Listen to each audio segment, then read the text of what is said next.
So I think we are live. What is up? Have you heard about NFTs and you're like, what the fuck are NFTs? And then you hear like people talk shit about NFTs. Like Gary Vee is super bullish on NFTs and Richard Hart's like, fuck NFTs. And I probably shouldn't be swearing at the beginning of this because it probably hurts the SEO for the streaming here. But there's all this information out there about NFTs. I don't know anything about NFTs. Art is not really my thing, and it's always associated with art. But what if NFTs could be used for 1,000 other things? And we've seen like a couple of examples with, like, say, Hedron, and you can take your basically your stake in Hex and mint it as an NFT, right? But what if you could use it for branding or a million other things, right? Let's clear up some of the stigma around NFTs and just learn more about them. We also have Pulsechain launching very soon. We have Mintra, a couple other NFT platforms that are going to be coming out. What's going on? Let's talk to somebody who's an expert in that field. Let's talk to somebody who's actually doing that. Because if you talk to somebody and they're pushing you all in one direction or all in the other direction, a lot of times they don't have a full understanding, or they're fucking idiot, or they're biased in one way or the other for whatever reason, because maybe they're making money about it or something like that. So today, we've got a special guest. We have Steak and Apes, who has been doing this for a while, and he's going to get into all the details and share everything that he knows about NFTs with us. So without further ado, what's good, brother? How you doing? Good. How are you doing? I'm doing fantastic. Let's say hi to Hex in the chat here. I appreciate you taking the time, dude, and coming on. Can you give me a little bit of a background for like when you got into crypto? I know you mentioned a second ago, maybe about a year and a half ago or something. Yeah. Can you talk about like how you got into crypto and then how that led into NFTs? Yeah, so pretty much got into crypto about like a year and a half, almost 2 years ago. Because as soon as the pandemic happened, investing started trending like crazy. So what was the first thing I went and did? Download the Robinhood app, let's go. Started throwing money left and right, just messing around. Dude, we were literally in a bull market covering from a massive dip, and I was making all the wrong calls. All the wrong calls. Well, first, as you get into your story, why do you think that happened? Why do you think, because like the government's like F your job, so people are like out of money? Do you think that's why? Pretty much. I think that's what it was. Everybody was just bored. This was a lot more adoption was coming to the internet, because whenever you take away the IRL stuff to go do, what do? You sit on your phone, you scroll through TikTok or you scroll through Twitter, whatever it may be. So that's the only thing I kept seeing getting pumped, in front of my algorithm. Maybe I was, looking for it secretly and didn't even know. But so that started getting pumped in front of my face. Bam, investing left and right. Then making all the wrong decisions. All the wrong decisions, dude. Made my first call ever. That was correct. AMC, the short squeeze, how it was, man. Liquidated everything, tossed it over there, watched a 2x happen, and then Robinhood halted trading. I was like, fuck. Couldn't even sell it. Couldn't sell, couldn't do anything. Just watch. So you're just stuck in your positions, like in the toilet, going down. Somebody's like shooting you in the face, and you can't do anything about it. That's what Robinhood is. And so you weren't focusing on crypto at that point. No, couldn't care less. I heard of Bitcoin and Ethereum, stuff like that, but couldn't care less. So then after that, quit doing all the investing, quit doing that. I was like, I don't know how to do this. 2 weeks later, one of the guys that worked for me get a call from Motley, tells them about hex.com. They're all about it. They're watching Richard. Oh, that's interesting. No, they're watching Richard Hart live streams. They're all talking about it, getting into it. And I'm just like, nope, not happening. So I threw a little bit. They went more, all in and stuff like that. So then I just started exploring the space, switched up the algorithm all to crypto related. Got, screwed over quite a few times. A lot of rug pulls out there. Pretty much everything that Richard Hart tells you about, it's true, man. You see a random coin pop up. They have this awesome game theory. It's getting promoted. You throw money in it. Next thing you know, can you tell us about one of the things that you got destroyed on in crypto? I mean, I wouldn't say I got destroyed because from a retail investor standpoint, I wasn't liquidating, my house, like assets or anything, pulling out loans. I was just, a little play around money, just tossing around in it. So I wouldn't say I got destroyed by any means, for my social class at all. But just so you were just buying shit and have no idea what the fuck's going on. Yeah, basically. exactly. And you're not making any money, and then it's going down, and you're just like, what the fuck? Literally no idea. Okay. And then did you transition like from broader crypto back to Hex because the dude who was working with you? Not well, yeah. I mean, we saw the Hex chart pumping the whole time, and that was literally the only thing I made money on. Like, literally the only thing I made money on was Hex.com. Like, dude, for like, there was a whole bunch of BSC reflection tokens coming out. I probably bought every single one of them. Just threw a little money here, there, and then like it would 5x or 2x, and I would never take profits because I was trying to take the Richard Hart, model of buy and hold. Well, I didn't know they could go to zero. They don't go to zero, but they go to about $1. And then there's not enough liquidity for you to trade it out. Found that out real quick. Oh, wow. But Ethereum gas fees were spiking, so I couldn't just do my, allocation to Hex in an effective manner. So that's why I was looking for other stuff. That's why I was over on BSC because everything was cheap. But they have so many rug pulls out there, it's insane. How do you get over to BSC from Ethereum? Well, you go from centralized exchange over to BSC. Oh, you don't. Well, what if somebody's already in Ethereum and they're already, in DeFi land? Well, how do you get over to BSC? You'll just bridge it over somehow. So you have your networks. I found out. So you have your different networks. So what do you mean as a network? Ethereum. BSC. Okay. Mm-hmm. So you got different networks. I'm already in Ethereum. How do I get to BSC? How do you get to BSC? Pretty much you'll just convert it over. There's different swapping things that you can do. There's like you can go to change.io right now, send them Ethereum, they'll send you back BSC, but you got to make sure you have a compatible wallet on that network. You can add the BSC network onto your MetaMask and then it'll return there. There's like 10,000 different avenues for you to go. You just got to find out which one is easiest for you and which site you trust the most. Oh, okay.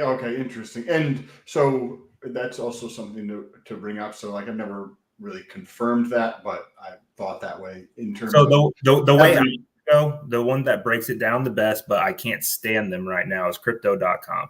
You buy at crypto.com, you can buy any coin you want, and then it gives you the option to select which network that you're going to send it on.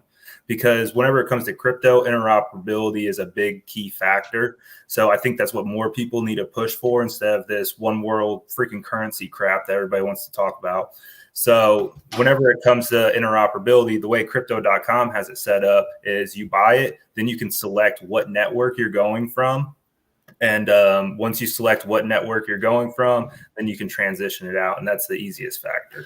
So if on crypto.com, is it kind of working as a bridge? So you could buy Ethereum and you want it in BSC, then you have wrapped Ethereum on BSC? Yes, exactly. Or on any other network, like I think Matic's a network, or like ADA, or like Solana. Mm-hmm. Okay. Oh, interesting. I didn't know that. I didn't know that they were also like a bridge. You're getting mentioned in the chat a couple times. GRC. What's good, brother? Thank you. Also, for anybody who's listening, thanks for the help with the Crypto Fitness Challenge, bro. Like with those, I don't know how we're gonna do all that stuff, but we'll figure it out. We'll figure it out. That's what we're gonna talk about here. Mm-hmm. Not necessarily that specifically, but hey, Monica, how you doing?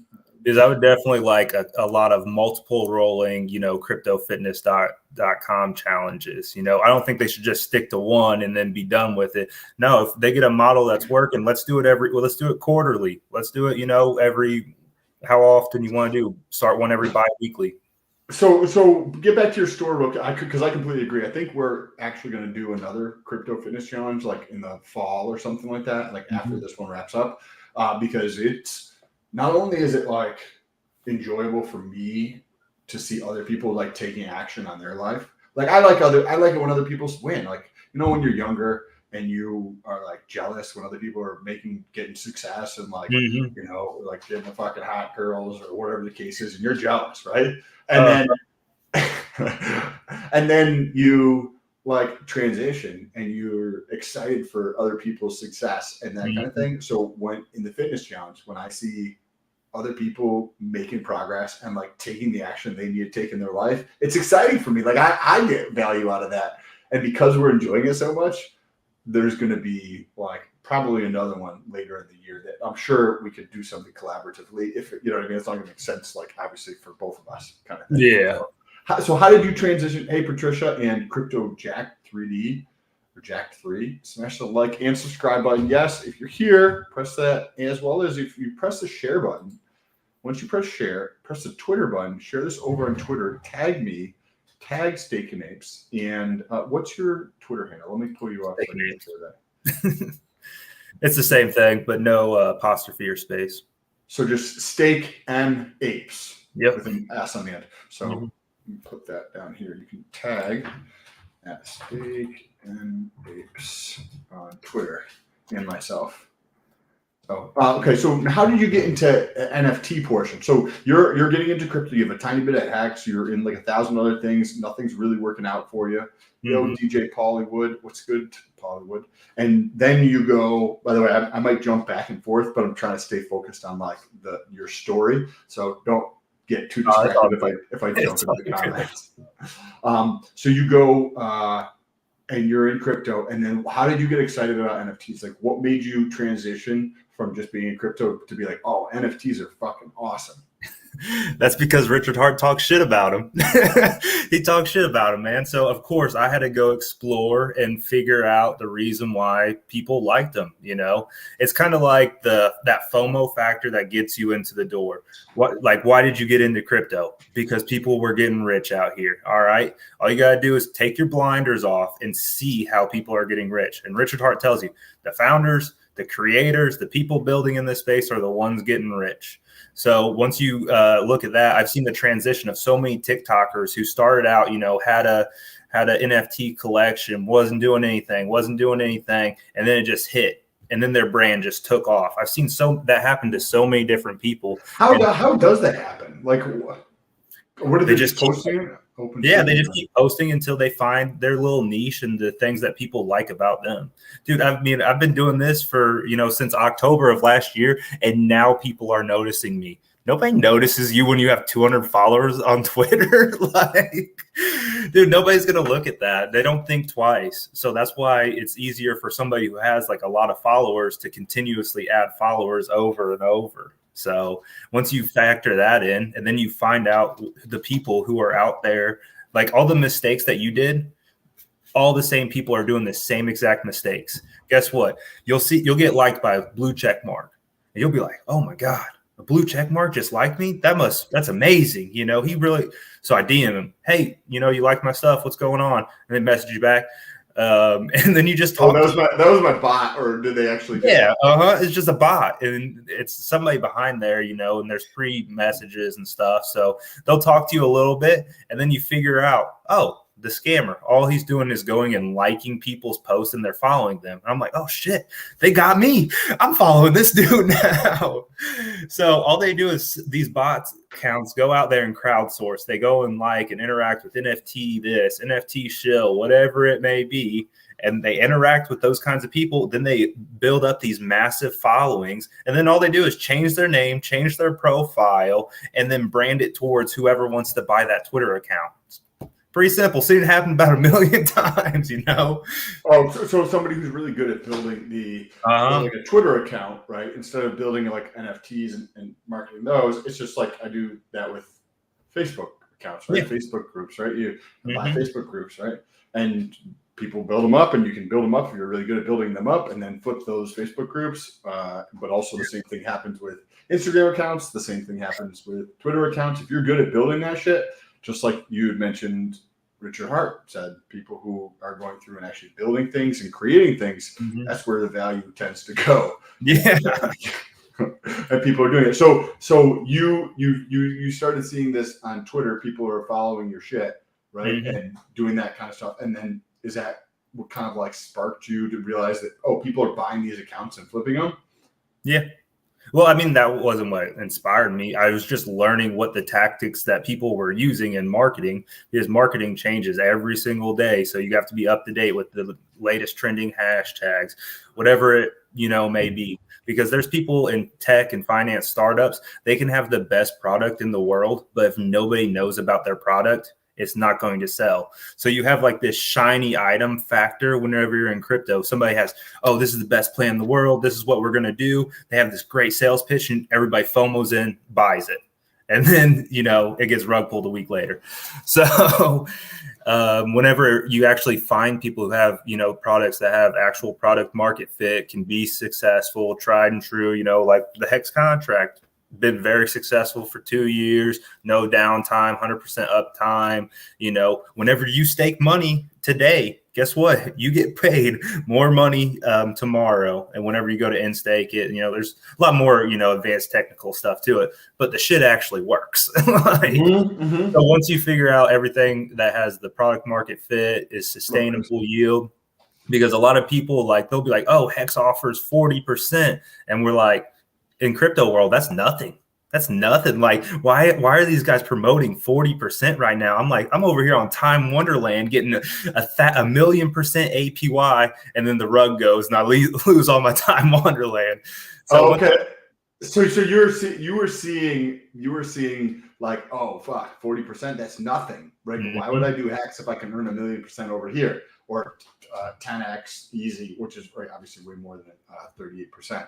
Right? Yeah. So you're seeing this, and then you're into these things, and you realize that none of them actually are going up in value over time. And Richard says the early investors are the ones that always are going to win, because they're the ones who get all of the X's going up, and then everybody else is buying their bags on the way down. Yes, correct. What sacrifice did you like? Which one do you think is overhyped? I mean, I didn't really like any of them, to be honest. Oh, interesting. I sacrificed for Pulsechain. I sacrificed for Pulsex, but then I feel like everybody got hit with it. This sacrifice after sacrifice. Liquid Hex was just, everybody was taking it, at that point. So I wasn't a fan of really any of them, but I do understand them. I mean, these could be very lucrative positions to get yourself into, being from the ground floor up. So yeah, I did, I think Liquid Loans, I probably did Mintra. I did do Mintra IO also. I did those two as a sacrifice, but other than that, I just building, getting as much Hex as possible. What is Monica asks, what is your plan? What's your plan at launch? Do you plan on doing anything in that we got 26 hours beforehand? You're not going to do anything. Cool. I think that's probably a foolish thing for most people to do. It's a very foolish thing. And so the Hex community has also been very sheltered by Richard Hart. And you can see that, he said, buy, stake, go live your life, build, create, do something. So whenever it comes to all these people with, having these crazy game theories, how we're going to do this and do that, dude, probably 90% of you going to get wrecked. like this comment right here. Hex travels. Stop. No more sacrifices, please. But wait, that's exactly going off what you're just saying. There's a boat. In the last, I've been in crypto for 70 days or 65 days, 50 days, something like that. And every feels like every week or 2 weeks, there's another thing that's like, oh, we want to take your money. Oh, hey, we want to take your money. Hey, we want to take your money. Kind of thing. Yep. And I did that last year. So you transitioned. So you got out of all the other crypto, and did you start just being like, okay, I saw these crazy gains in what I was doing, but then I would just lose all this money because they're pulling, or somebody's selling whoever has a big bag, and I'm not able to actually get out when you get down to it. So are you way more into Hex now than you were? Oh yeah, I'm way more into Hex now. Because at first you have to go out there and get burned, before you realize how good the product actually is. So yeah, 95% of my portfolio all goes into Hex. But yeah, dude, I do buy a random shit coin here and there.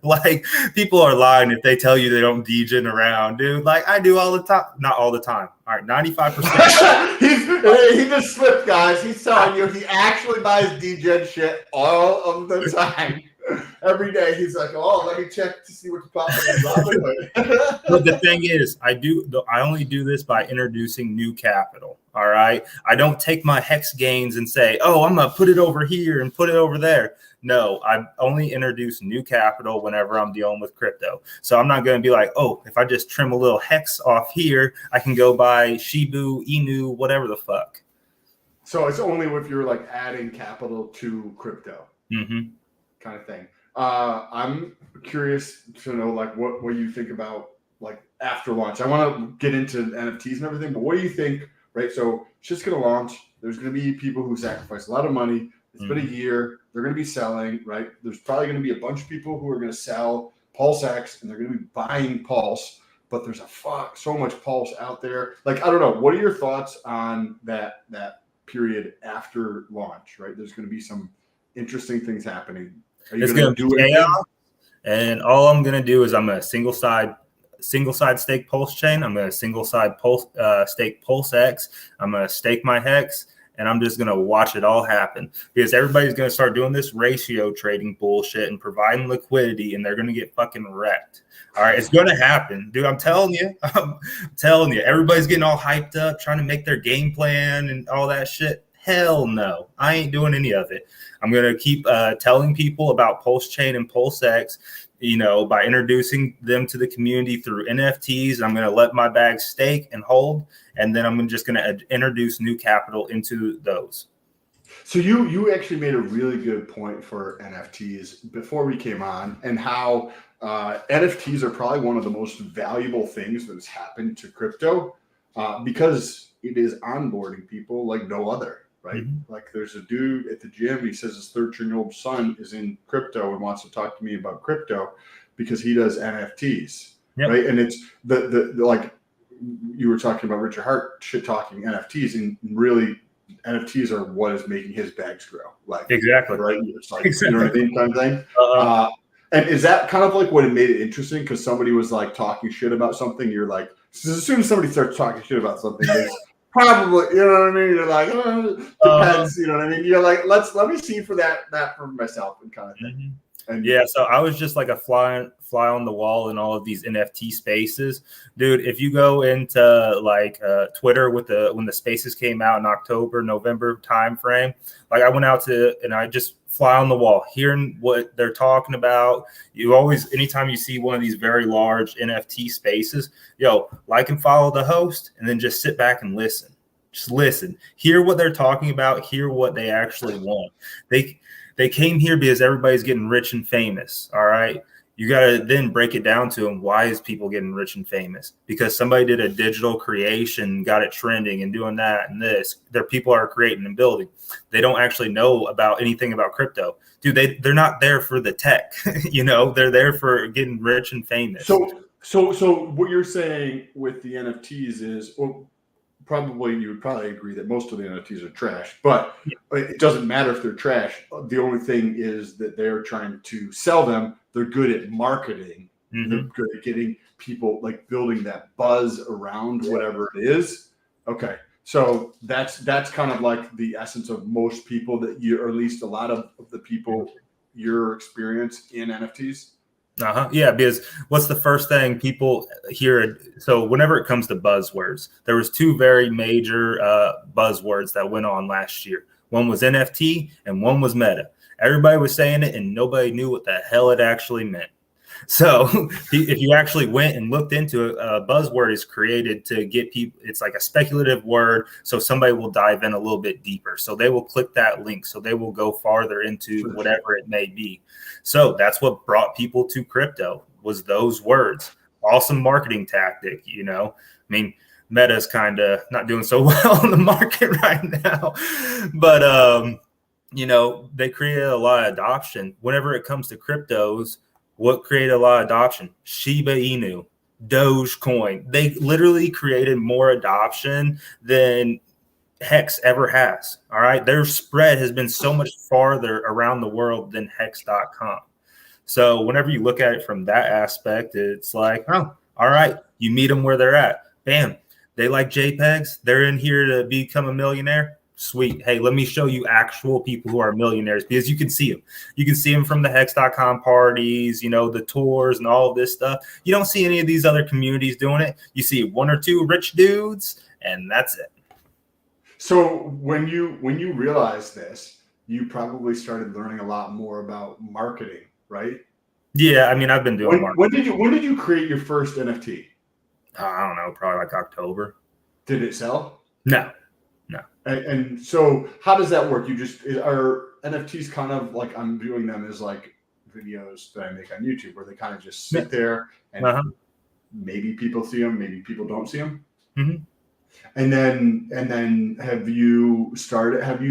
are they selling every once in a while now? Yeah. Like every once in a while, one will sell here and there, but I mean, nothing crazy. Like, I'm not minting out a whole collection like these big names are, so, we'll do a little promo, like somebody who's building, creating. Hey, we didn't have time. My artist was trying to get a Sam Stolt, 8 done, but we just didn't have time. So that's usually what we do, is to provide hype, get people here, get people interacting with our cryptos. So all you do is use the same marketing tactics that the NFT people do, and then redirect. Bam, here's Richard Hart, buy and stake your hex, 10,000x, all this stuff. These are actually good cryptos, guys. And now they're here. Now they know more about the space, but you got to meet them where they're at. They're here because of the digital art, and they don't understand what NFT even stands for, or like what it even does, what the actual contract function is. You'll see 10,000 freaking TikTokers every day trying to explain to this massive group amount of people what NFT stands for. It's literally a digital ledger system, man. Like, so can you explain, because we were just talking about meta, right? And this hype, just to create a new word to try to use that to build the attention, build the buzz around something. So NFT is kind of like that. Can you explain NFTs to like me as a simpleton? All right, for you as a simpleton. All right, what do? You do I do finance and accounting shit. I make videos for the YouTube. The website. So, bam, I also do like build models and stuff for people and collections. So, bam, Sam Stolt, you're an influencer right now. You're growing every single day, but you don't answer your damn DMs. Why don't you answer your DMs? That's a good question, but I actually am getting into them, and it's funny that you bring up the DMs, because this is a perfect transition, and then we're going to talk about the NFTs. If you watch this, like, I can't win this fitness challenge, but I can, if I can beat Motley. So this is also interesting. As you're talking about marketing stuff, I'm like, I'm definitely going to ask you more about marketing and stuff like that to see what I can learn, because if I can beat Motley in terms of his followers over the next 90 days, then he's at 14,300. I'm at 2,500. So if I can get, basically it's 132 per day on average. Well, then assuming he doesn't grow, right? So it's actually higher than that. Then I get 50,000 hacks, which if it's e-hacks, right, then I'm going to get a double of that. So that's going to be whatever that comes out to be. So if you guys want to support, there's a link down below for the Twitter. You can also check out Staking Apes over there. But so I'm creating it. I'm not getting to the DMs. And you're about to get into your point of what NFTs are. So like a model I would propose to you would be like Sam Stolt's inner circle. All right. What you do is, bam, 5 NFTs of Sam Stolt, create your collection, put your border, put your header on it. And this would be Sam Stolt's collection. This is so somebody can have a direct line to Sam Stolt. So what you would do is you would go generate a new cell phone number. You go get a new line, something like that, something that you'll actually engage. This is your network, all right? So you're in charge of your own network. Oh, dope. This is a fucking interesting idea. Love it. Yeah. So now pretty much the way it works is you have these 5 NFTs. You don't even have to list them for sale. You don't, and unless you want to be like, yo, I'm going to be in direct contact with one person for 1 ETH, 2 ETH, whatever you want to, set your bar at. Or guess what? Maybe nobody wants to talk to you. So you create this collection. All right. Somebody sees what you're doing. They want, investor. They want to get at you. They want to talk to you, but they're hitting you up in the DMs. They're atting you on Twitter. They're going to your Instagram. They're doing all this stuff. They can't get a hold of Sam Stolt because you constantly get plagued with spam all the freaking time. I mean, my DMs there's a lot of people who are asking me real questions that really want to talk to me. And I don't even know because my DMs have so many freaking people in them right now. So you develop this collection, and the the unlockable content is a direct line to you. All right. So bam, Sam. So how does that work? So you create an NFT, right? Mm-hmm. The NFT, how do you link all that shit together? Like, it sounds very simple, but like, how does it work? It's very simple. You just add it in the unlockable content. So whenever it comes to open source, everything's going to be out there. So that's what they have the function of the unlockable content. So only the person who's directed to it with the wallet address can view that. So you can go to my collection right now and see the unlockable content. And I'll even tell everybody what the unlockable content is because I haven't developed the way that I want it yet too, because we're still in a crowdsourced building phase. So, but yeah, bam, direct line to Sam Stolt. So if somebody wants to actually get and talk with Sam Stolt, guess what? They're going to go put up some ETH and be like, yo, I want to buy that. And you'll get a little notification saying, oh, somebody just offered me, 1 ETH. I guess he wants to talk to Sam Stolt. That's not spam. Somebody just offered you, was it 3,000, 2,800 right now? I don't even know. Yeah, 2,800, 2,900. Yeah, it's somewhere around there. Somebody just put up $2,800 to talk to me. Like, yo, that's crazy. Do you want to let him in your network for $2,800, or do you want him to pay, $6,000, maybe $12,000? Like, what is your value worth right now? Because I mean, you're constantly growing as an influencer, so it's going to be harder and harder to reach you right now. I've freaking added Richard Hart 1,000,000 times. He never acknowledged me, but I would love to have that little one-on-one meeting, maybe a 30-minute Zoom, whatever it may be. So now that I'm not talking to any of the spammers, I know that I'm talking to somebody who actually wants to talk to me and is going to put up their own capital for it. Then bam, they go and purchase it. So now if you want to, keep your network tight, you're going to answer that damn phone whenever he calls you. All right. Because, he just put up that amount of money. It's a network effect that happens with the NFT community. So like I bought, a couple of random projects just because I've seen them as influencers. I've seen them like that. And, you have to show that proof that you you can't, but that would be one way to structure it. So if you bought the NFT, that doesn't necessarily, only if it's structured that way. Only if it's structured that way. You create your own. Purchasing them, is it just because you're purchasing them, they get to see who your wallet is, kind of thing, and then you also reach out? Everybody can see that. But so how are you seeing that as a marketing thing to build that relationship? Because there's going to be very like as you grow. What do you got, like 3,000 people on Twitter right now? Yeah, 25 and change. Well, hopefully after this video, if everybody goes to the Twitter down below and comments. Yeah. So you're going to constantly grow and get bigger and get bigger. So I have people reaching, like, whenever I had 200 followers, nobody was reaching out to me. Now that I have, 3,500 followers, more people are reaching out to me. I can't keep them, separate them all. Yeah, definitely answer your fan mail, man. Most of your DMs are fan mail. So, if somebody's in there. And by the way, yes, that was the case. But since that challenge with Motley is challenging me to actually get to beat him and give me 50,000 hacks, all of the DMs on Twitter were answered. So if you do reach out on Twitter, I will get to it at some point. I will definitely get to it. If you're watching this 6 months down the road, it might take longer than today. Exactly. But guess what? Somebody who is into fitness, who's into crypto and stuff like that, they want to tell you about their business plan. So guess what? Now they can go to Sam Stolt's NFT collection, purchase that one, and you better keep your network tight. I'm not saying doing a 10,000 mint, like whatever you can manage. If you can manage 5 people, who want to manage 3 people, like, dude, I'm getting phone calls and, messages all the time. I used to be able to respond very quick to people, like whenever I first started this. But now that you're growing, let's be honest, it gets difficult. You get hit with a lot of spam. So do you sit there and waste your time to sift through the bullshit, or do you look for the ones who, might be like potentially?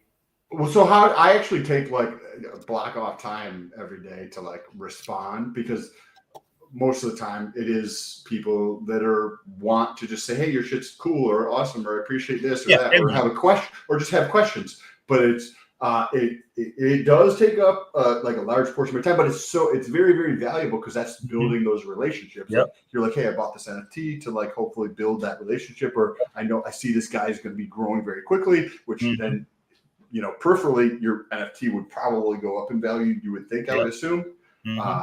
So that's a super interesting way of doing that. How does one, you had mentioned branding, like how does one use NFTs to help grow a brand?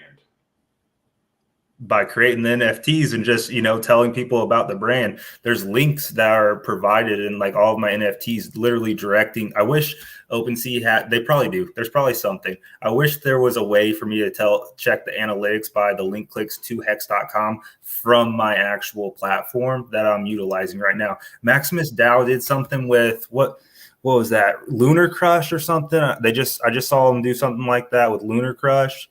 So I wish I could do that same analytical data behind my platform. What about something with like Bitly or something like that, but like where you can create a custom link over to Hex, and then you can't like know how long they stay or anything, but then you get to know how many times they just click on the link. Because Richard's probably not going to share that. Yeah, that's why I utilized Linktree, and I started sending Richard Hart my analytics for people going to hex.com, Pulsechain, and Pulsex. Oh, okay. So from searchability, like exploration type pen, how does OpenSea, is there so much traffic over there that it's just free it's free audience at this point? Yeah, pretty much. Like, what's your analytics for your collection? I don't know. Like, they don't have. I don't know how to look at that yet. I'm sure somebody knows how to. I just have to look into that more.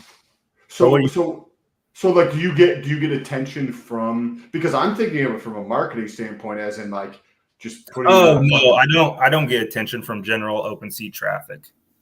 I don't get that. I'm not at that level, nowhere near. That Snoop Dogg is the one who's getting traffic from, stuff like that. Not me. Okay. I don't know. I get sometimes I get weird traffic from different places, just like because I put shit out on the internet and like have a lot of shit on the internet. So sometimes you get like, hey, I found your weird shit because somebody else shared your weird shit in my group or something. You know what I mean? And I was like, cool, that's awesome. See, you have a lot more stuff out there than I do. So is like just answer DMs while you ice your balls. Hey, I don't know if you know about that, Station H, but if you ice your balls, anybody who's trying to increase their testosterone, yeah, it does. It does. So don't put the ice directly on your balls. I was gonna say, but you can use one of those ice packs that's like malleable. And you can take those malleable ones and use it through like your underwear or whatever, and you can just place it on your balls or underneath your balls. Because why are our balls outside of our body? Because they need to be a lower temperature, right? That's why they're outside of our body. So this is why like people in the MMA, like fighting world do it. Like people who do it like in boxing, people will do this. Like there's guys in the bodybuilding community who do this when they do something called a PCT, which is like do steroids, do drugs, and then they're coming off and they want to get their natural shit back up because their testosterone is suppressed. Mm-hmm. So they'll utilize like drugs or compounds to get their like testosterone levels up, but then they'll also use things like icing your balls. But okay, so that's one example, right? You've probably heard of 1,000 examples how to use NFTs to like build something. Can you talk about some other creative like ways of doing that? I looked at your thing on OpenSea, and there's a bunch of different NFTs of people in the community. Yep. Mm-hmm. So community building. We're utilizing the whole factor of NFTs, the craze behind it, and we're redirecting them to our user base in our cryptos. Bam. JPEG brought them in the door. Now you're getting hit with hex.com, Pulsechain, and Pulsex. Interesting. So how could something like that be utilized? We're doing like partnering, right? For the explain it that way every time. This is bullish. Oh my God, Sam, explain it that way every time. Made so much sense now. It's outside of your body for a reason. Yes, cool, dope. Yes, if you guys, there's lots of cool like fitness related kinds of things. Okay, so we have the Crypto Fitness Challenge going on, right? And you're doing awards for them and sponsoring the Crypto Fitness Challenge, right? Mm-hmm. So I think it's going to be one every 30 days, I think, or something. Yep. So a total of 3 for a couple people or something in Mm-hmm. terms of who's making the biggest achievements or something. How could we, like collaboratively, or you or we, use those NFTs to provide future value to the holders to like increase the desirability? So pretty much the way that's going to work is, bam, they got this chip. Now it's minted on the blockchain for, the rest of the existence. So now it's bam, minted on the blockchain. They own it. So guess what? Say Jimrat Crypto becomes famous and he won that 30-day chip. From a collector standpoint, somebody who is seeing him but can't actually, be tangible with him because he's a superstar floating around everywhere, they're going to buy that piece of collectible memorabilia. Interesting. So if you're saying like, so it's GRC, right? So like say he gets famous, right? Yep. And then he won one of the achievements. Is that what you're saying? Uh-huh. And so, well, let's use somebody else. Let's say somebody in the fitness challenge wins one of those. Yeah, Romanian Dan wins wins one of those NFT awards. Mm-hmm. And then goes on to do something spectacular in life, which we believe you will with those awesome memes you do, Dan. Yeah. And they are awesome. And then goes on, and somebody will like buy that off of him. Is that what you're saying? As memorabilia? Yeah. Mm-hmm.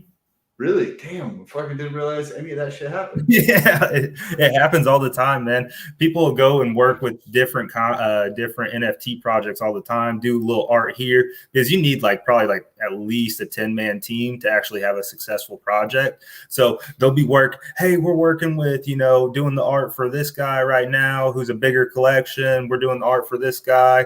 And then, they still have their own art that never sold out. So now people are knowing about their art and they're slowly growing their success forward. So for me, right, I'm going to just turn 100% selfish here. Like, how could I incorporate? How do you monetize it? It's not selfish. I mean, no. How could I utilize NFTs to help me grow and build like faster and or stronger and better community around Sam Stolt, right? Because that's everybody's building their own. Like I'm building Sam Stolt, the brand that is Sam on fucking line, right? You're doing the same thing with Steak and Apes, right? So how could I use NFTs with that to like? I think that network model would work perfectly. What is it? That network model I was just describing to you. Bam, use that. I can literally have it up and running for you in about 2 hours. Damn. And then like you just put that into. Nobody's gonna buy them. And then as soon as you hit 10K followers and you're not answering your DMs again, guess what? Somebody wants to get in contact with Sam Stolt. You know what? They're gonna go put up 1-2 ETH. You don't even have to list these things for sale, and people will put up money for them. So how does anybody know if they're even available if they don't like link in the bio? Oh, so you just put like contact me and then it directs them to link or OpenSea or something? Yep. What are some other creative things that you could do? You go to an NFT shill space and guess what? You'd be like, hey, I'm Sam Stolt. I'm creating my own brand. I have a marketing background. I've been in fitness and influence for 10 years. And have 10,000 pieces of content out there. If anybody wants to work with me, bam, link in the bio. That'll put you to your direct line and get you in contact with me. Go to it, and that's where people are at. I've went to these NFT shill spaces, and all I do is shill Richard Hart, Hex, Pulsechain Pulsex, and then I got 10 people in my DMs asking what the hell I was talking about. Direct them to the correct pages, Hex.com, Pulsechain, whatever it may be. Now that shit's in front of them. They check it out, and I say, hey, if you have any questions, feel free to reach out and DM me.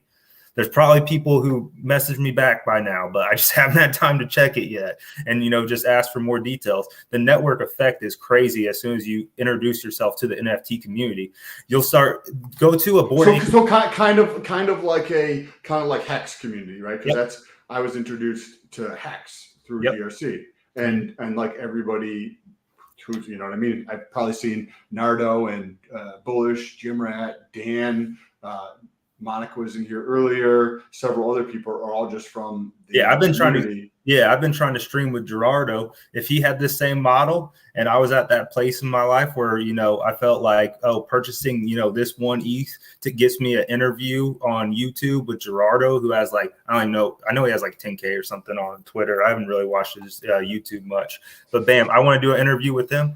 Like, you literally see Hex Orca trying to direct everybody to Richard Hart right now. What if we had a Richard Hart collection on ETH? All right, mind you, put this one on ETH, because then the reverse game theory is, what do you think somebody's going to do with a lot of ETH that likes Hex, Pulsechain, and Pulsex?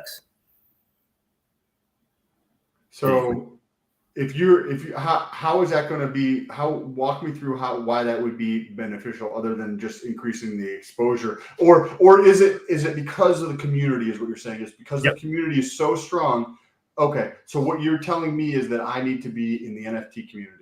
Yep. So because there's also like the Hex communities, like this is the only community that I've experienced, and I'm like, fuck, this is awesome, right? Like, because everybody's so helpful, they're smart, they're like trying to like improve their lives, right? And I'm like, this is awesome. So the NFT community is awesome, and so, just be part of that community. Yep, be part of that community. You know, go to their spaces, listen to them. Bored Ape Yacht Club, they're doing a lot of crazy stuff. They're doing a lot of stuff, but they're getting more centralized as they go on.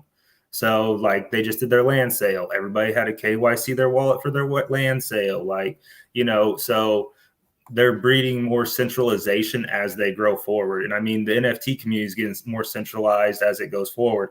I guarantee you people are going to have to start KYC in their wallets whenever they go to sell NFTs soon. I guarantee that's coming.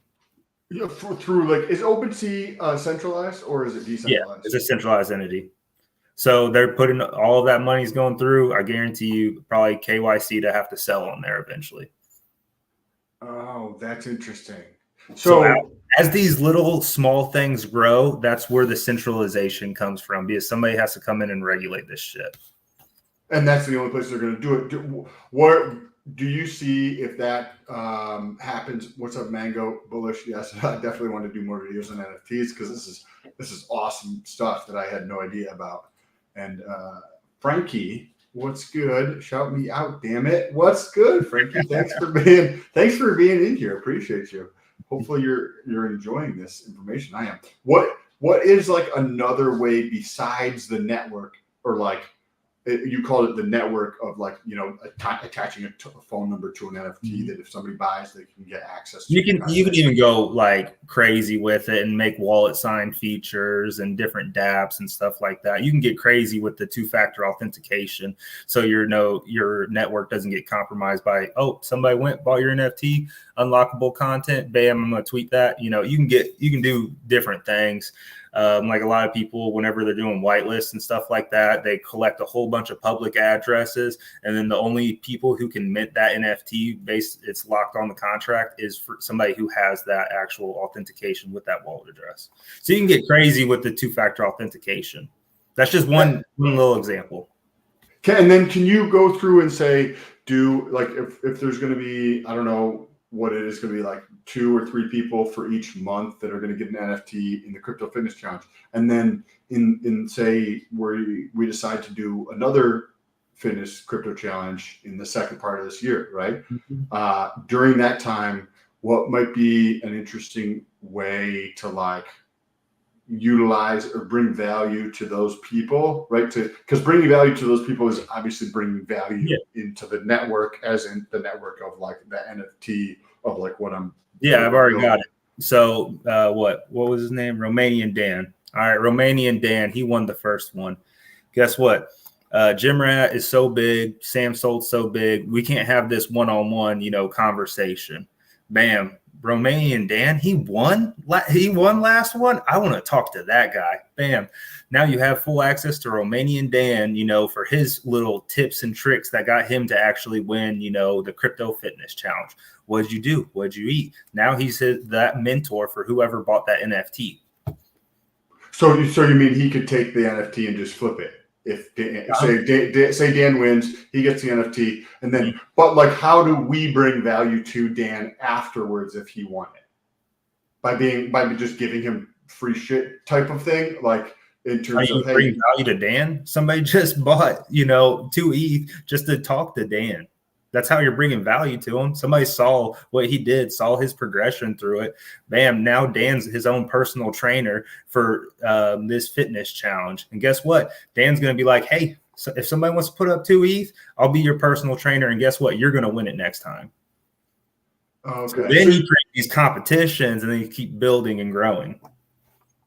And so like the biggest positive effect that could have on Dan's NFT value is nothing that's like, because you hear about people like attaching things to them, and like you said, a phone number or other things, right? The biggest piece of that value going up in the future of an NFT is by me. Not every NFT, but that's just one use case.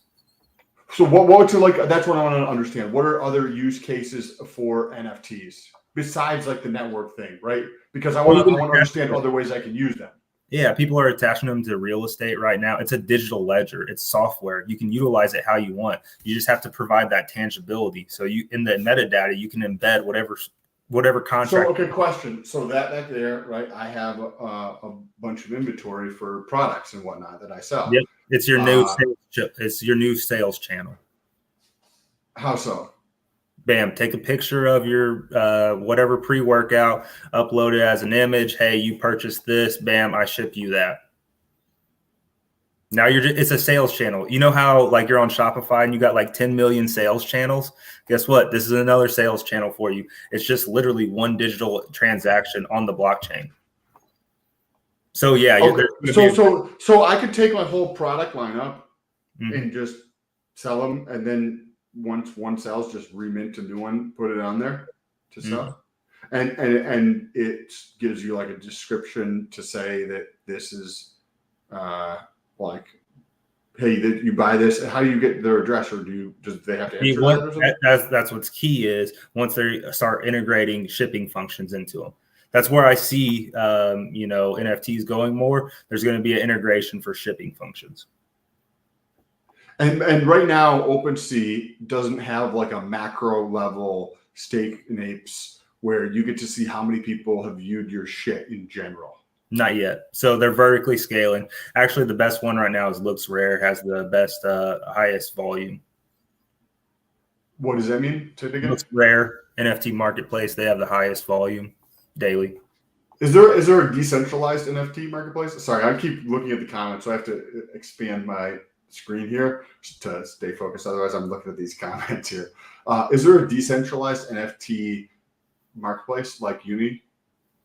Well, yeah. I mean, they all start out decentralized and preaching decentralization, but then they end up taking off, and then they get more centralized as they go. So yeah, people are popping up decentralized ones, but as they grow, as they get bigger, as they like.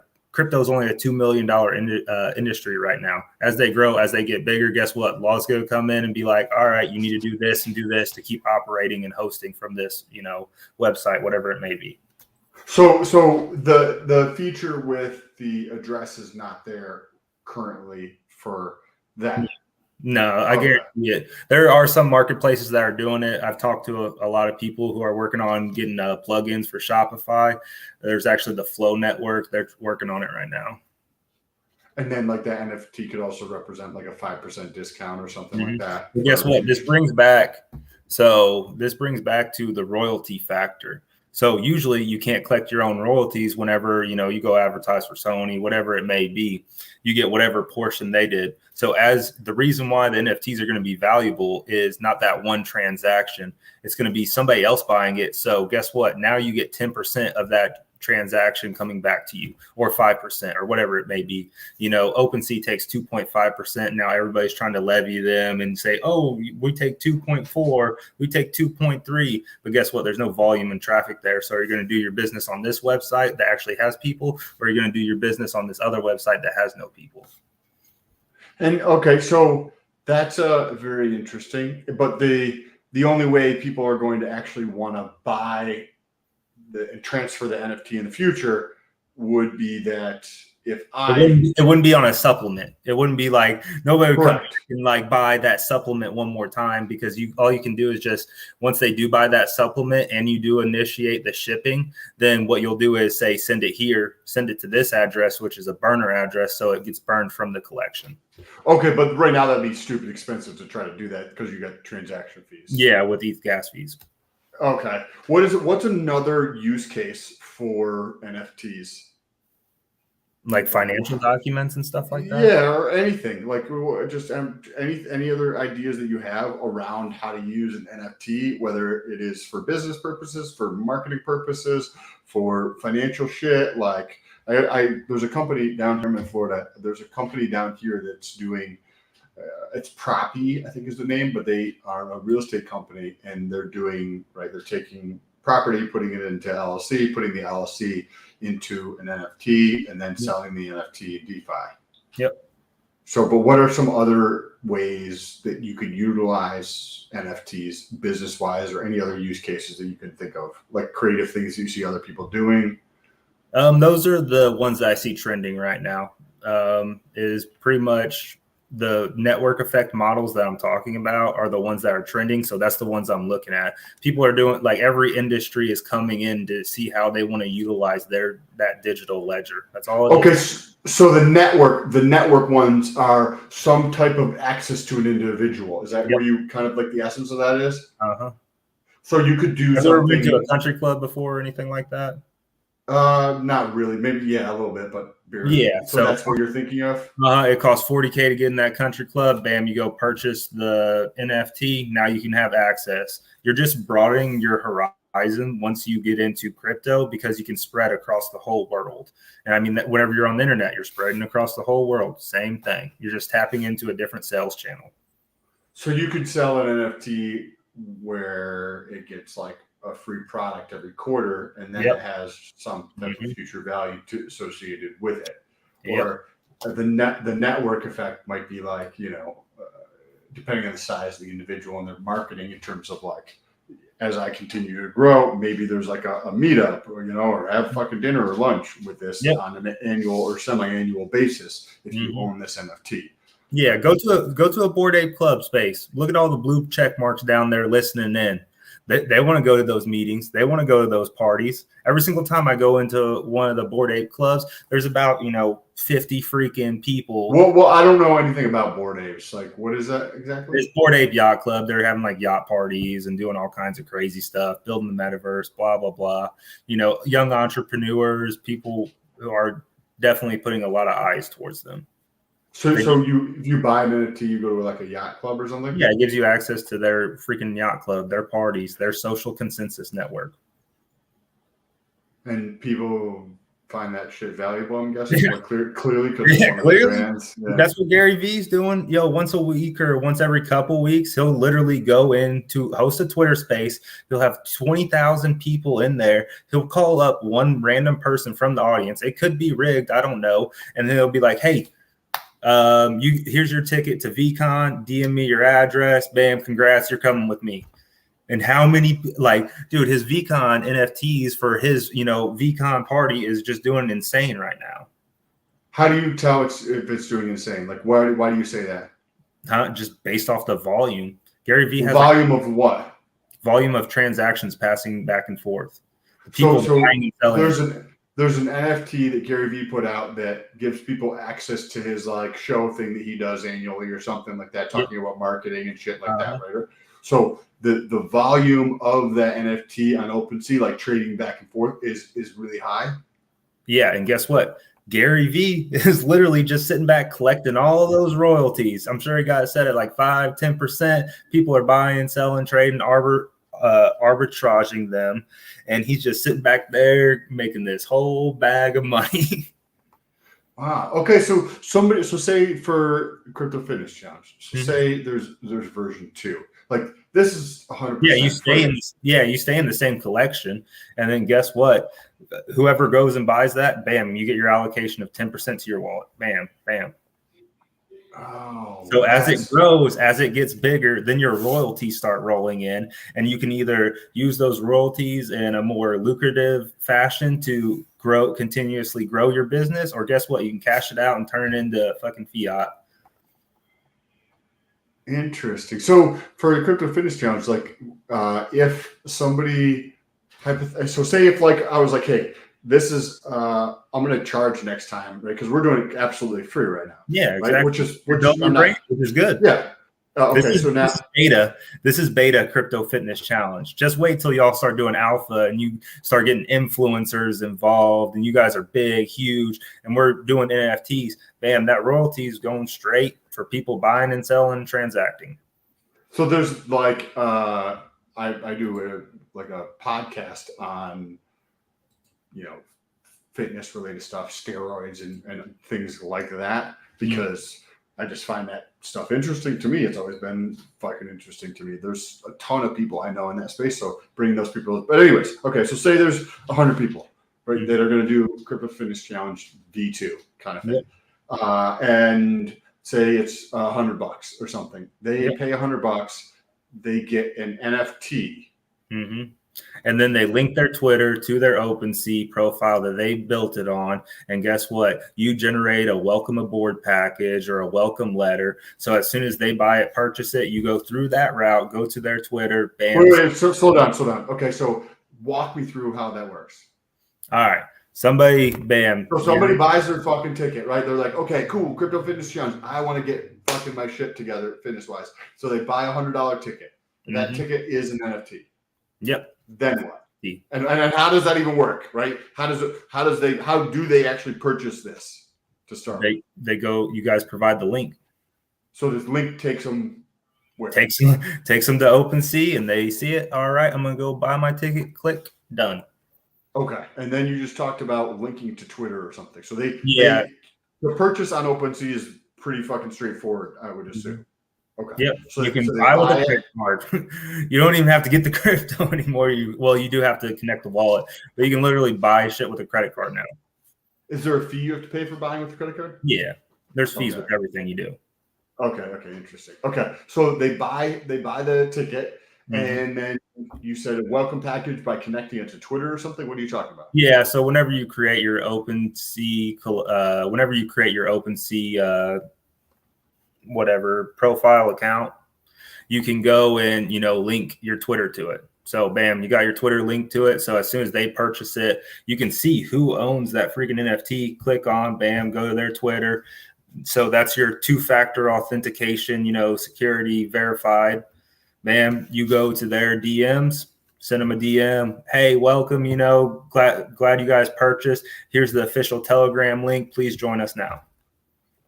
So there's no like email capture. So they purchase the NFT and then they have to link it with their Twitter in order to be able to get the. You can come up with creative stuff. You can embed stuff in the in the hidden section like I was talking about before. So it just depends on how, and then you can actually develop a DApp website where you can go and register. Bam, it's in my wallet. Click. Done. Now it provides me whatever. You can lock that to your wallet also. Oh, this is fascinating. Okay, so people go through to do this. They get their NFT and they go through this process of doing that, and then everybody's like, okay, this thing's fucking worthless because it's just a ticket to this thing. But that ticket, how could I make that ticket more valuable in the future so it goes up in value? So, it's like any collectible. It's a speculative asset. So whenever, I was 10 years old and maybe had Pokemon cards or something like that, I didn't deem it as anything necessary. So guess what? They got played around with, they got destroyed, but now people are literally selling a Pokemon. Freaking Logan Paul is selling a Pokemon Gold standard card for millions and millions of dollars. It's a speculative asset. It doesn't actually have anything, but it doesn't have monetary value. What type of utility could be attached to it? Like doing like a virtual boot camp type of thing once a year kind of thing, or whatever, or like what any other thing utility wise that could be attached to it. That's why NFT utility is always trending on Twitter because people are creating their own use cases. So whatever use case Sam Stolt thinks he wants to put with his NFT, guess what? Sam Stolt can, use that as his NFT. So fucking anything you want to do, basically, is what you're saying, you can do with NFTs effectively. Yeah. And then if this centralized market decides to, they don't like the way Sam Stolt or don't like, provides KYC, whatever they, you have to do this, you have to do that now, bam, you can go over to the other NFT marketplace, or you can just adopt with what they're centralizing to and regulate. Oh man, this is GRC is here, and I think Bullish is here. You guys, let's do NFTs for if we do another crypto fitness challenge. I think we should do it as a fucking NFT. This will be an NFT I think we should do it. And yeah, bam, you have everybody, their profile pictures, whatever it may be, bam, say, I don't know, Monica's pick, bam, we'll mint it on the website, and then, have her moving forward. Like it's just a digital ledger system, man. You can create and build however you want, really. Because there's so many cool things. Create a white paper, go to Google Docs and say, this is what this NFT does. This is the utility it provides, blah, blah, blah. Create that.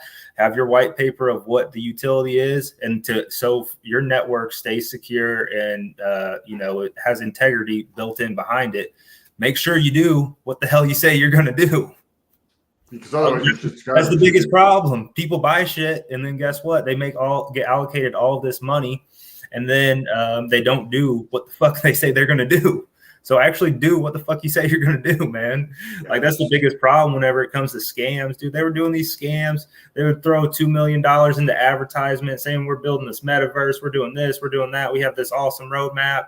Guess what? That NFT would mint out, make the creators $30 million in less than 30 seconds. And guess what? They would turn their Twitter off. They would turn their Discord off, and they said bye. Wow. Well, I was also thinking, so say there's 100 people who were like, I'm going to do this crypto fitness challenge. So they each have an NFT. But I'm also like, how can they? Because like I like building relationships for the long term. So like it's like, okay, cool. Meeting Steak and Apes, right? First time like chatting like this, right? Yeah. But I'm like, maybe I would be dope to have a relationship for 25 fucking years or 50 years, right? And because that's where you get tremendous value for that. So I'm like, okay, 100 people buy an NFT. How can I provide even more value to those people?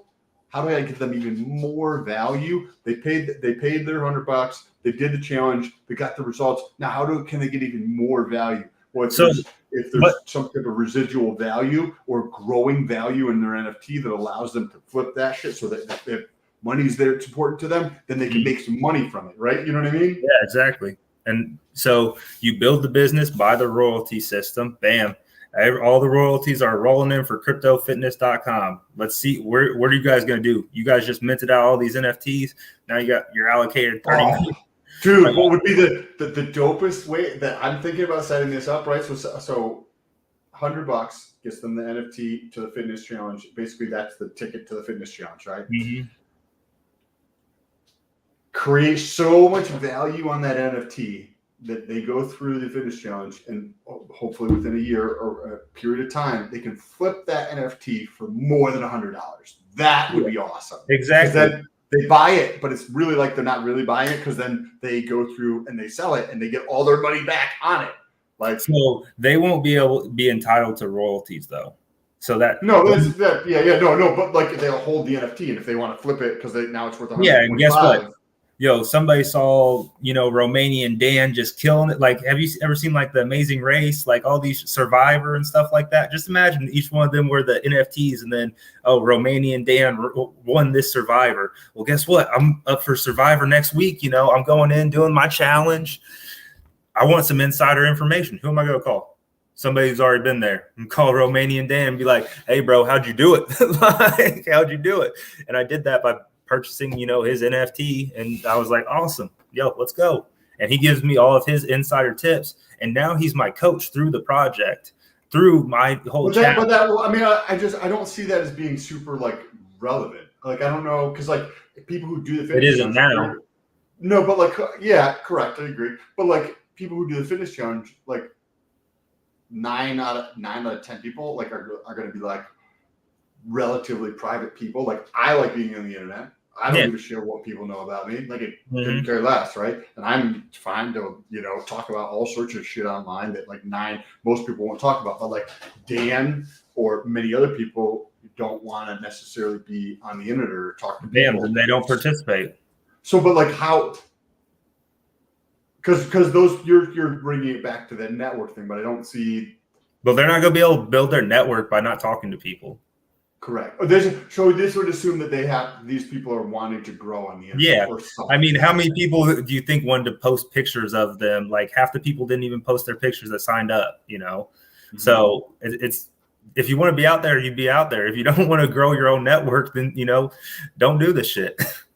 So I can just basically add, you know, anything that I want to these, and I got to put some more thought and effort into figuring out like extra utility. And so where I like to know like a resource for the Twitter, right? I used to get into Twitter Spaces for NFTs. I've only been in Twitter Spaces like maybe 3 or 4 times, period. Yeah.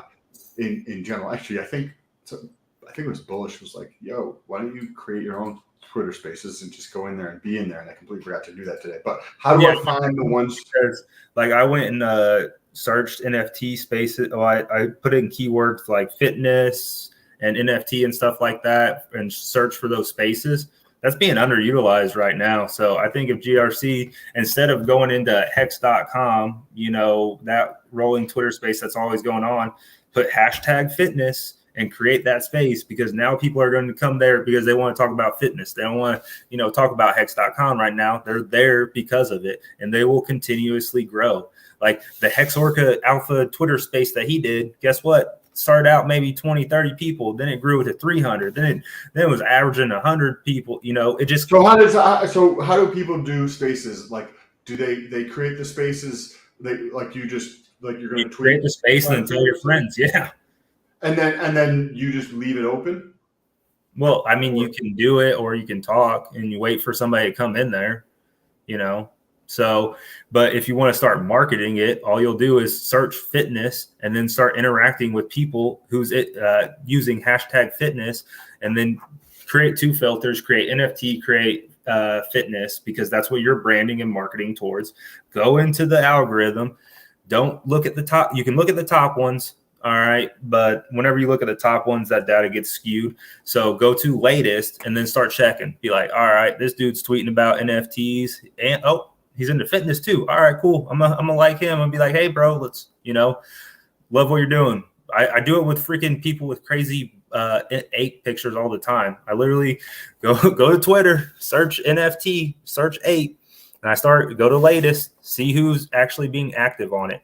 And once you see who's being active on it, bam, like, interact, peer-to-peer interactions with them, not digital interactions, you know.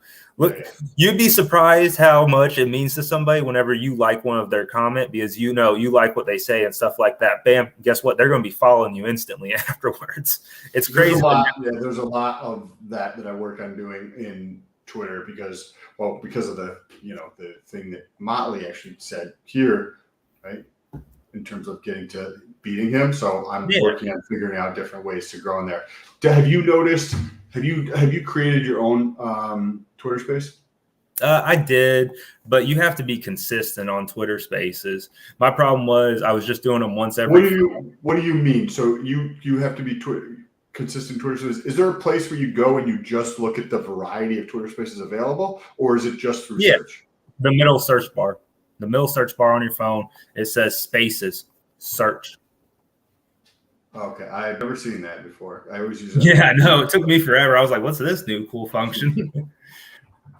Yeah, so I'm gonna have to. Okay, and basically you create your space, and then is it like something that's there all the time, but just not active? No. You're not in there? I would stick to a schedule, man. People are scheduled. Like, why do you think the SEO increases whenever you, provide a link and a click and have people set reminders 4 days earlier? Okay, and then so like every Friday, 4 p.m. Yeah, every Friday, 4 p.m. And now, like, people are real. They like schedules. So, bam, now they're watching Sam Stoll every Friday. They're joining Sam Stoll every Friday. Like, you got to keep to that strict schedule to make something actually grow and successful. So Orca does one where he does it regularly, and it got up to 300 people in it at one point. Oh, it got more than that. We were like, Richard came in, we pop up to 2,000. It's all about that network effect and who you actually resource and who you pull together to create this high volume. That's why NFT communities and freaking meme coin communities grow so large. It's literally a network effect of pulling everybody together, and that's why they 10,000x and rip harder than hex.com ever did.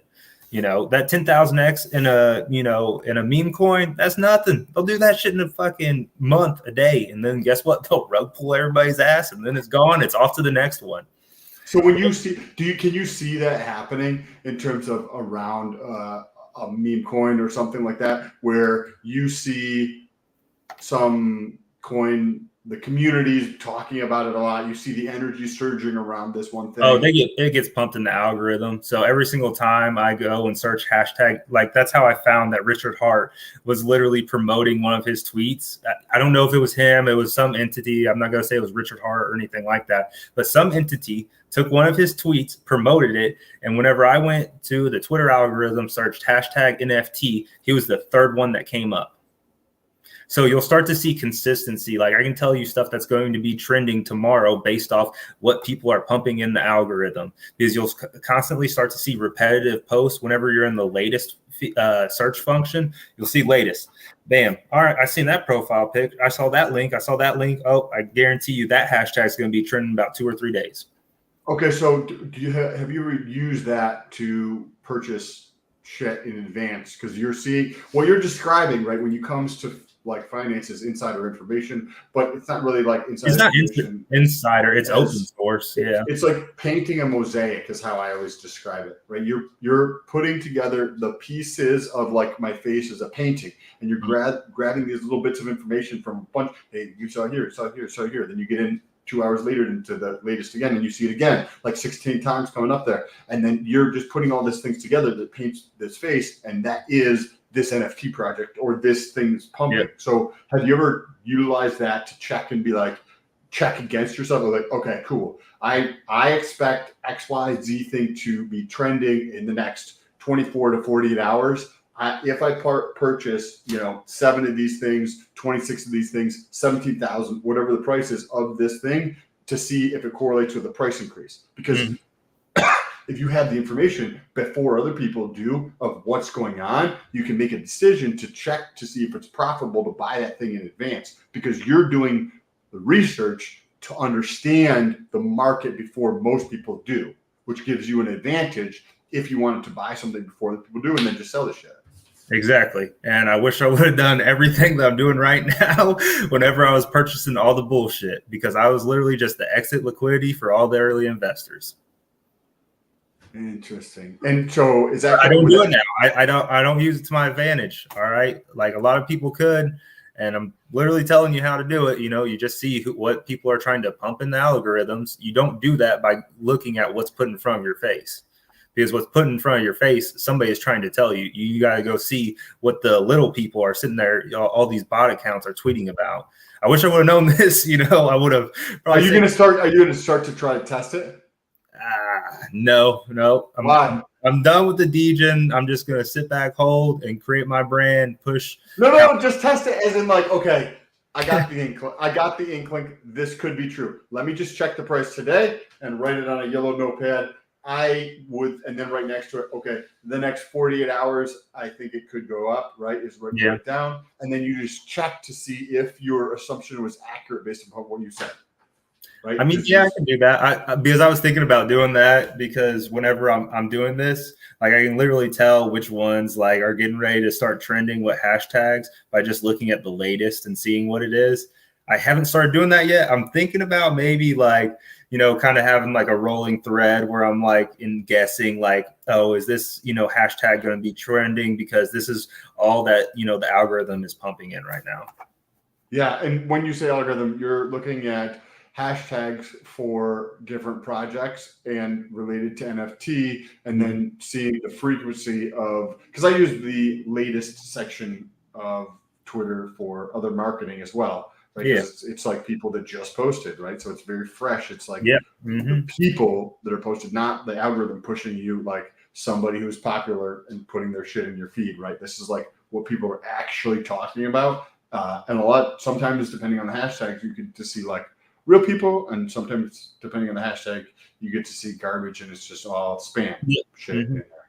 But you really have to like poke around to try to understand what is going on inside of those hashtags to like get a better idea. So I appreciate that insight, because it's something that I utilize myself, and I'm going to be diving more into it with what's going on. Go to your search function on Twitter and put in NFT and put in fitness, and then go see like go to the latest section. You can go and look at the top, like you can look at the top, see who's on the top, but also look at, go there, bam, put in NFT and also put fitness, since this is what we're gearing towards right now.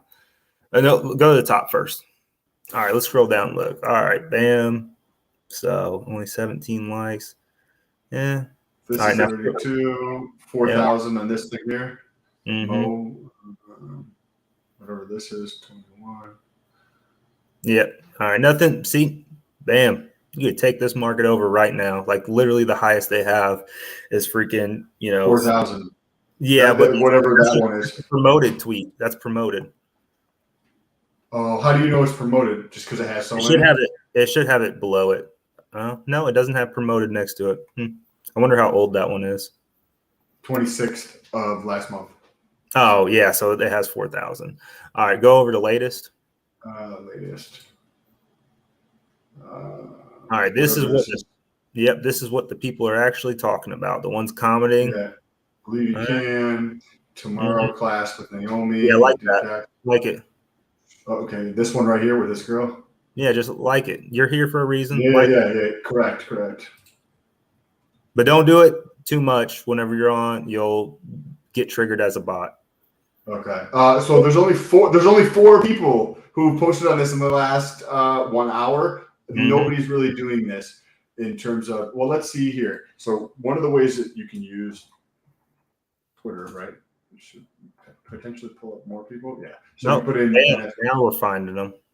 Yeah. So I usually put hashtags because you just put the words. I put hashtag NFT, hashtag fitness. I like the hashtag. Try with the parentheses around it, because it pulls up different shit. Because I do both. I'll go like Pulsechain, and then sometimes I do hashtag Pulsechain, right? Because it pulls up different shit. Sometimes people use hashtags, and sometimes people just do it in the tweet or whatever. So, bam.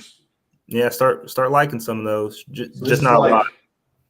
This is the insider information, This is what people are pumping in the algorithm right now. Bam, you got people doing the same thing. Bam, let's partner with them. Guess what? They're going to be trending. Just look at this and you hit their DMs. Be like, hey, what's going on? Like what you're doing. Yeah, this thing, whatever this guy is, see, they look cool. See, that's what the fifth time it came up. Yeah, go to one of their pages actually, because those all look. See how they all look the same. They all look the same. So scroll it. What is it? BSC, so like the Jungle Club. Nope. JungleClub.io. I guarantee you they'll probably be up to a couple thousand, because the Jacked Ape Club is doing the same. They got like 50K right now. Okay, so this is their collection. Yeah. And it said BSC, so this is Binance. Okay. So what am I looking at here? So this is a number. This is just a generic serial number type thing. Yep. This is this sequence. Okay. This is like the most popular in terms of price. Yep. Right here. Rarity. Okay. And rarity is just like layers. If you ever create digital art, whenever they're thrown in a generator system, all you do is you have one base model, then you generate layers around it to throw it through the filter. So once it's thrown through the filter, bam, you set, I want 5% of people to have, this skin tone. So only 5% of this 10,000 NFT collection has that skin tone or, that feature, whatever it may be. You set your rarities based off that. So the rarity for that one, that type is 5%. Maybe it's the background. Maybe it's the actual crocodile thing that's going on. It really just depends on whatever they set it at, what rare features. Okay, so then if you click on it, it doesn't let you actually click on it or whatever. Well, you'd have to like probably But pick you a can click on this, but that doesn't give you any information about it. yeah, because I don't think you can actually buy here unless you have to mint. You got to connect your wallet and stuff like that. Then it'll bring you to the buy. I haven't messed with BSC NFTs much, but yeah. So scroll up. What did they say? 10,000 NFTs, 5 characters, 1 community, a visual representation of your inner beast, a safe space focused on fitness and mental health. So, all right, sounds like they're doing something. What's their utility? Maybe. Yeah. How do you figure that out? How would I figure out what their utility? Just click on one and see what it says? Yeah, click on one of them. Yeah, see what it says. Doesn't like. Okay. See, now that buy now is right in front of your face, and you're like, whew, that's a sick ass ape, man. I'm going to get that up.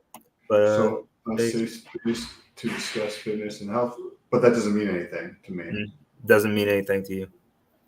Right? I mean, like, no, I mean, like, there's no utility. It says, like, okay, if you buy this thing, I can talk about fucking fitness. Yeah, exactly. Exactly. They have no utility currently.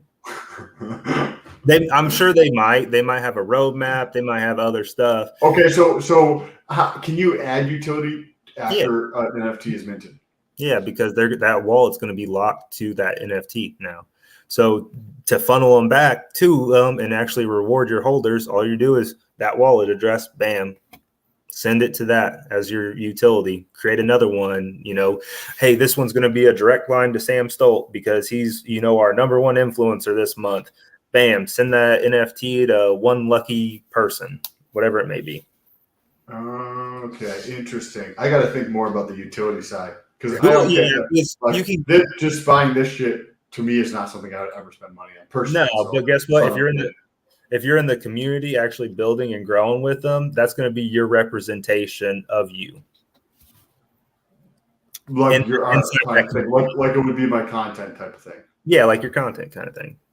Okay. Interesting. This has been a fantastic conversation. I've learned a lot. I've learned a lot about this. I'm curious, I want to learn more about all this kind of stuff related to crypto. I see NFTs as like the smart contract behind them. Oh, that's the last question. I see the value in the smart contract, but the stuff that got people here was these fucking badass apes, whatever it was, and that was trending. That's what brought people there. Now let's actually look at the tech and utilize the tech how we feel necessary. How do you do something in the smart contract to like? What are things that you can do in the smart contract? So say like. Another utility that just popped up. It's like the 712R. So this new project called Bulls and Apes, they're going to have a wallet that every single person who mints one of their NFTs, the mint's like 0.17. And then everybody who mints one of their NFTs, they have a 6-month probation period where they can return it in the same denomination. It's like they're already developing buyback programs for generalized NFTs. So guess what? If the, Bulls and Apes, whatever they're building their metaverse, none of that happens. You don't see any progress within that 6 months. Bam, at day, whatever it may be, go and return your freaking NFT. Yes, you'll have to pay 2 gas and interactions, 1 to mint, and then 1 to return and get your money back, but you'll still have the same denomination of ETH. Oh, okay. That's interesting. Okay. So NFT, any type of NFT project basically has a white paper if it's an intelligent, thoughtful. Yeah. Mm-hmm. They have roadmaps more than white papers. Okay. So their roadmap might just describe like how they want to utilize the NFT. Yep. Like, hey, this is your ticket to the club. That's what we're going to do first. We're going to build our community. We're going to grow. We want to get to 10,000 Discord members. All right. Next step in the roadmap, we want to have a party for all our holders and whatever. We want to have our Discord up to 20,000 followers. All right. Next check on the roadmap is we want to start doing merch. We want to, start sending back to like our Genesis holders, the early adopters. We want to give them. Saw somebody doing fucking skateboards with their logo printed on it, and he was freaking mailing them out. Like, there's all different kind of things that you can game it and figure out how you want to utilize this smart contract. Interesting. Oh, this is fascinating stuff because you Guess can what? do. Yeah, we minted all these NFTs for people. Great. Hey, if you buy this, you get a Sam Stoll welcome aboard package. It's going to have 2 pre-workouts. It's going to have, geared however you want, like your supplement package. Bam. This NFT, yes, you get, this is your ticket to the, what is it? The Crypto Fitness Challenge. And you also get mailed you a Sam Stoll, fitness package, supplement package, whatever it may be. And And then throw a t-shirt in too. People like t-shirts. All right. yeah. Throw a t-shirt into it also and ship that to them. When you were mentioning some of this stuff about the roadmap, so to speak, right? Then I was like, oh, so this is actually a way to also get the community to help you along that roadmap. Yeah, you guys need to be using your community right now. They need to be hashtagging NFT. They need to be hashtagging fitness. They need to be tweeting cryptofitness.com daily. Like that should be there on your guys's. I was going through the Wodify. I used to actually use that app for a CrossFit class that I was doing. They post their workouts and stuff like that. On your guys's checklist, you need to have them doing 1 tweet a day with your guys's hashtag, with your link to actually utilize the community, because nobody can go there and do, you can, but it's bots. So actual tangible people doing this in their task list every single day needs to be 1 Twitter post. You need to do that. Use hashtag NFT, hashtag crypto fitness challenge, hashtag fitness, whatever it may be. But you need to develop this. You need to actually go to Word document, create all of this. So you need to make it easier for your consumer so they don't have to type this long message. They can literally copy, paste, bam, posted to Twitter. All right. Thank God I did that task for the day.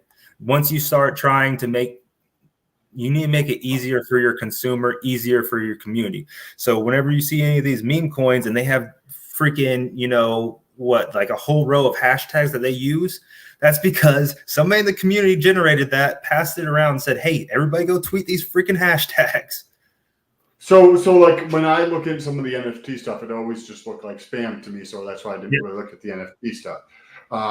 But because their community is spamming it. They're not spamming it. I mean, there are spam bots. But it's just marketing, but yeah, whatever. There's spam bots, but it's also people doing exactly what you're describing. Yeah. Right? Utilize your community. Like I'm trying to get my community to do it right now. I'm saying, hey, go out there, throw hashtag steak and apes every single time. Like I give you a free NFT. I'm getting better at using my community. I was trying to do you always try to do everything yourself. But once you realize, hey, you can't conquer the world by yourself, you need actual other people, make it easy for them. Create your own piece of paper, your own Word document, send it to them. Hey, make sure you check this out and make sure you do this task. I literally give people free NFTs and I say, hey, go join my Discord. And guess what? They go and join my freaking Discord. Now they're there. Now they see what we're doing, how we're interacting. And if they like it, guess what? They'll stay. If they don't like it, they'll leave.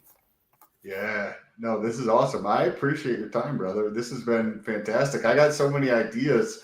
I still need to dive into this, but like this is awesome. Dude, it's been taboo. It's been taboo to dive into this. Everybody, Richard Hart put a very firm stance out, which I like the stance he took, because him doing that, 99% of the only people that would have been successful from Richard Hart endorsing NFTs would have been the Hex OGs. And guess what? They would have bought the punks. They would have bought the apes, the very successful blue chips NFT projects. But every other pleb that's following him, they would have been out there getting wrecked with all of these rug pulls just because they could afford it. So like their means to get in might be $200, but OG who's a millionaire, their means to get in might be, $500,000, whatever it may be. And is there a project in NFT land that is like, how like you got like basically BTC and ETH and then like everything else, right? But like we understand how awesome Hex is, right? So I would expect Hex in the next, 12 to 36 to 60 months to be like up towards the top, like assuming like ceteris paribus, not like everything else, like because there's going to be new projects that come along that are going to be far more like memeable or whatever the case is. They could jump up or whatever. But is there anything like that in NFT land that you see projects where you're like, oh shit, this is going to be worth more value. This is going to be worth more in the future. Or you're not focused on looking at I'm not focused on it, man. I'm not focused on, somebody else's project, because when it comes to the world of open source, you can have the best ideal in the world, but if you're not at the forefront pushing that ideal forward, then you're going to be one of those pissed off people tweeting and adding them and saying, what happened, blah, blah, blah. I would rather be in control of my own destiny and like what I do. So I would rather be the one on the forefront than the pleb following, herding the sheep. So change your mindset. Like I tell everybody, go out there and create, build. I have all this knowledge. I'm trying to spread it out there. I mean, I get notifications, DMs all the freaking time, but I can't keep up with everybody. That's why I've started developing that network effect model where it's like, oh, this guy really wants to talk to me. Oh shit, he just put up 2 ETH. What like, why does this man want to have a conversation with you? Because he's been lost in my DMs because I never saw it. He never cut me off out there in the virtual world and got my attention. So that's why I was thinking about that model. So, but I could create an NFT for the contact thing and maybe just create like 3 or 4 of them or something. Yeah, but you just make that one collection. That's not like you can build multiple collections. You don't have to be faceted in just one. So you can have the cryptofitness.com challenge NFT model, bam, and then you can have the Sam Stolt network.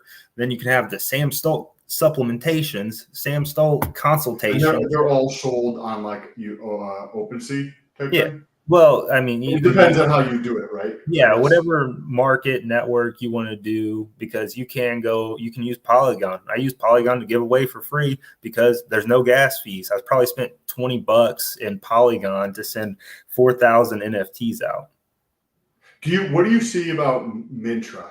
Like, what do you think about NFT projects on Pulsechain? Well, they have my ape on the cover of them, so I'm rocking with Mintra. Like, let's go, boys. They use one of your one my Mintra does. Congrats, dude! Yeah. Awesome, man. Yeah. I'm hoping. You should lead with that shit. That shit should be in your bio or something, dude. I know I probably should, but like I've been atting Gerardo. I've been atting the community. Like, put me in the forefront. Let me lead the marketing. But I haven't got much feedback on it. They're doing their own thing.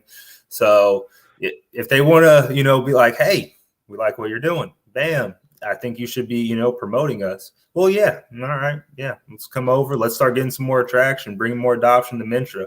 I actually, who was it? There was some dude yesterday. Been watching him since he started out, maybe 100 TikTok followers, like older gentleman. He's a retired business owner, and he started making crypto content and stuff like that.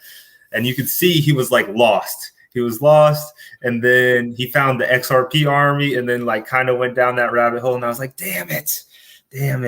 But to teach his own. He still supports Richard Hart. He said he has a lot of hex. I know he sacrificed for Pulsex, so he was one of the content creators that actually still promoted Richard Hart. He just did his NFT project. It's called Beach Bum Babies. All right. All he's doing is literally hosting parties with like his NFTs. That's all he's doing. Bam, you get this. Now you can come to our party. And it's something about price coupled with XRP, and it's going to go to the moon. I was like, hey, like what you're doing and stuff. You're the only person I see rocking with it. Bam, went and bought a freaking Beach Bum Baby. And then I was like, hey, I think you should do your next project on Pulsechain. He was like, bam, Beach Bum Baby 2.0. And I said, make sure you do it on Mintra.io. So, that was me just trying to connect the dots for people. Yeah. Oh, that's fascinating. What do you think happens? Does OpenSea allow you to have any network associated with it, like on BSC, on Polygon, on Ethereum? Yeah, so right now, the ones that you can utilize is Ethereum, which is the most popular. Then you have Polygon. They just accepted Solana the other day, so kind of give me a freaking Phantom wallet, even though I don't like the network. But if they're the ones, the people who are working on interoperability are the ones you need to focus on, because everybody thinks they have this great project and whatever brand new technology and stuff. But if nobody knows about them and they're not focusing on interoperability, using different networks to connect, to grow their own network, then I don't see that as a lucrative, deal, a position, because now you're cutting off the Solana people who want to buy your NFT. Now you're cutting off the BSC people. You're cutting off the Polygon people. You got to meet people where they're at. If they're on that network, bam, you better be able to sell your freaking NFT on that network if you're hosting a marketplace. So you can go through and buy something on OpenSea and then send it to any wallet on any network, basically. No. They're just they allow you to use their minting function and mint through that network. It's going to be that NFT is going to be hosted on that network. So, but they're bringing interoperability by adding that Wallet Connect feature with Phantom Wallet. What do you think? I know we did talk about this briefly. But do you think OpenSea is going to come onto Pulsechain? If they do, I'm sorry, all you little marketplaces. I mean, they got 2 million followers and they're growing every single day. So I don't know. I just watch out. Watch out. Looks Rare is actually the one that's most valuable. I've started tapping into them and researching about theirs because they're using Mintra.io is using the same model for their coin allocation that Looks Rare does. So that's why I like Mintra.io also. But I'm just saying, if one of these big, marketplaces, say Coinbase, NFT marketplace, decides to start accepting Pulsechain or, OpenSea, like that might wash out some of the smaller players. But how do you think that's going to play out with like everybody getting a copy of their NFT when people who have NFTs probably think that it's one of a kind, right? And then you get a fucking copy of this shit. How do you think that, right? Like, it's like, oh, bro, hey, here, buy this shit. It's $200,000. You're the only person that has this shit. Oh, wait, actually, you just copy over on that network. Well, yeah, but it'll still be hosted in their wallet. Yeah, no, I mean, they're still going to own it, yes. But now you have to it'll be the community effect. So the top people at Bored Ape Yacht Club, if they deem it as a scam, their whole community is going to deem it as a scam and it'll be worthless. If one of these communities endorses it, then guess what? They endorse it. Hey, bro, you got 2 pictures of a monkey now. Guess what? One over here and one over there. So if their community endorses it, the top people in their projects, the one that the small community members look up to, then it could be potentially valuable. But they would have to say a utility about it, like something, hey, we're going to utilize that one to do this or, whatever it may be. Because otherwise people are just going to dump them or just not do anything with them, and then they're going to access their wallets or anything like that. Yep. Because that would be interesting play. So say if one of the big players was like, hey, with the only 2 that I know of Bored Apes and like the Yacht Club, or I don't know if that's the same thing, or like Monkey one and fucking another one or whatever, right? But if one of those does says we're not endorsing this on Pulsechain, and then Pulsechain is uber successful, so they just carry value anyway because people are like, oh, dude, I got this copy of this thing over there. That's the original, but this is the real thing. But then because Pulsechain could be so much more successful, inevitably that flips at some point, and the Pulsechain version is like viewed as the gold standard one. Yeah, right. That's crazy because they can really do add the interoperability to their NFTs because of the less gas transactions and the gas optimization that you can use with Pulsechain. So yeah. What does that mean when you say the interoperability to adding it to it? So basically, if somebody has an ETH like NFT that you can transfer over to another network, or what do you mean by that? Well, no, I'm talking about the functionality added that people are trying to do. So whenever it comes to adding staking, adding this, adding that, those incur gas transactions. So if you look at the growth of any NFT or any shitcoin or whatever it may be, they'll start out here and then it'll bring you here. So that incurs gas transactions.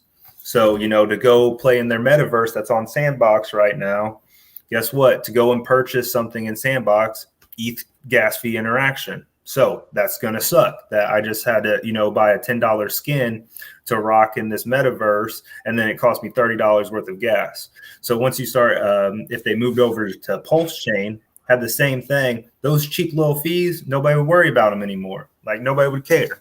But that's also going to breed a lot of scammers to come over and spammers because scammers are de-incentivized to do what they're doing on Ethereum right now. That's why they moved to BSC, because guess what? All their little tactics for their interoperability can't freaking happen. So I guess I don't fully understand the interoperability then from that. What do you mean exactly?